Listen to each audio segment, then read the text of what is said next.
I'm a fourth-year student majoring in public administration. How should one pass through the confusion of the early 20s? I do not know what I should do, what I can do, or where I should go. My life has always been centered on school. I'm afraid to leave school, yet I do not wish to remain here forever. Have you ever experienced such confusion? The answer is, of course, everyone. You're not alone.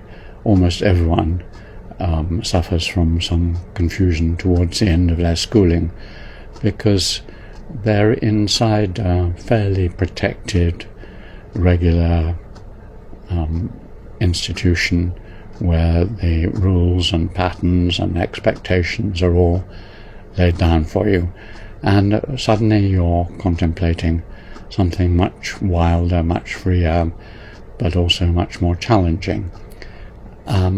I don't actually remember when I left my boarding school at the age of just 18 feeling particularly fearful, but I did find the encounter with the real world, as we call it after school, fairly challenging. I went to act as a cook's assistant on a boat between Norway and England, and I was very seasick, very homesick, very lovesick, and I think I would have liked to have been back at school, and I missed my last summer term. But after that, I felt an increasing feeling of freedom. I didn't know where I was going. I mean, I knew I was going to university at that point, but the future lay completely shrouded in front of me, and that feeling of not knowing where you're going and confusion is something everyone more or less works through. I think it's probably particularly difficult in China because the schooling is much more compulsive, as it were.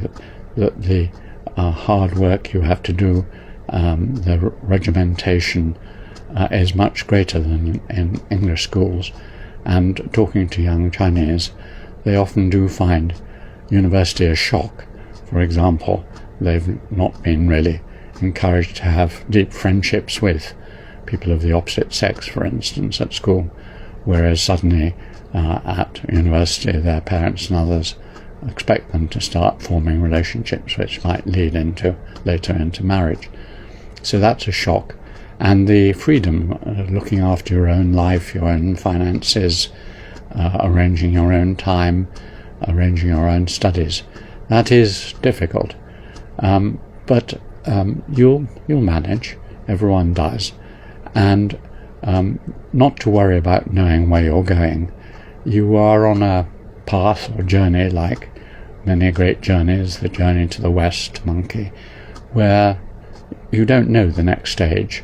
But if you're careful, hardworking, conscientious, build up friendships, you'll walk along that path, and then you'll come to somewhere really rewarding, and then stay there for a while and walk on. The future for young Chinese, I think, is much more hopeful than for people in many parts of the world, where there's not the optimism, the very supportive governmental structure, the growing economy, many good things which we've seen on our visits to China. Young people in my country, England, are, many of them, very anxious and worried about the future. The rates of mental problem is quite high because of this confusion, and it's mainly around this sort of age, late school, early university. So you're one among many. I felt it. You'll feel it. But again, as I've said elsewhere, if you just write down a few of your worries and problems, and it'll be interesting if you then put that on one side and have a look at it in a year or two, and you'll see that most of them were easily overcome. So good luck, and remember that a positive expectation of the future will be one of the things that gets you through any difficulties. Så